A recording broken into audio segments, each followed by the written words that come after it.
बिस्मिल्लाहिर्रहमानिर्रहीम। अस्सलाम वालेकुम। उम्मीद है कि आप सब खैरियत से होंगे। आज हम बनाएंगे ट्रिपल लेयर कप केक। इसके लिए मैं आज आपके साथ एक टिप भी शेयर करूंगी। हमारे यहाँ कप केक बनाते वक्त मैं हमेशा कुकिंग ऑयल का यूज़ करती हूँ और हमेशा मैदा से दुगनी मिकदार में इसमें कुकिंग ऑयल ऐड करती हूँ। आप भी ट्राई कीजिएगा। ख़ासतौर पर मेरी वो बहनें या बेटियाँ जो पहली दफ़ा कप केक ट्राई करेंगी, वो घबराइएगा नहीं। इस तरीके से बनाइए, उम्मीद है कि वो बहुत अच्छी तरह बनेगा। तो साथियों शुरू करते हैं ट्रिपल लेयर कप केक।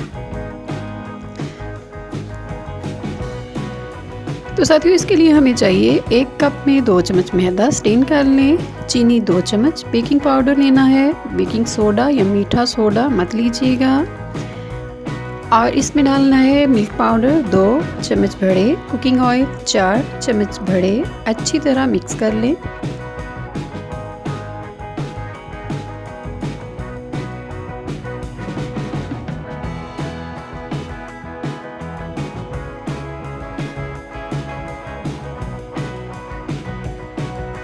अब मैं इसमें डालूंगी हाफ कप फ्रेश मिल्क और अच्छी तरह चम्मच के साथ इसको मिक्स करना है।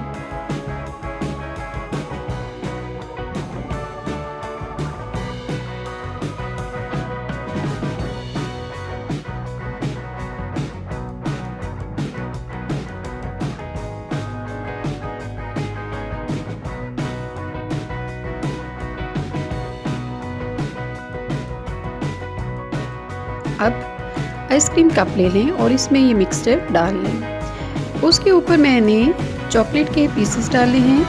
अब इसे माइक्रोवेव ओवन में 2 मिनट गर्म करने के लिए रख दें। 2 मिनट इसको बेक करने के लिए रख दें। 2 मिनट बाद वो मिक्सचर एक कप केक में तब्दील हो गया होगा। देखिए कितना अच्छा बेक हो चुका है। अब छुरी से इसके अंदर कट लगाइए। ये double layer cup cake ready है।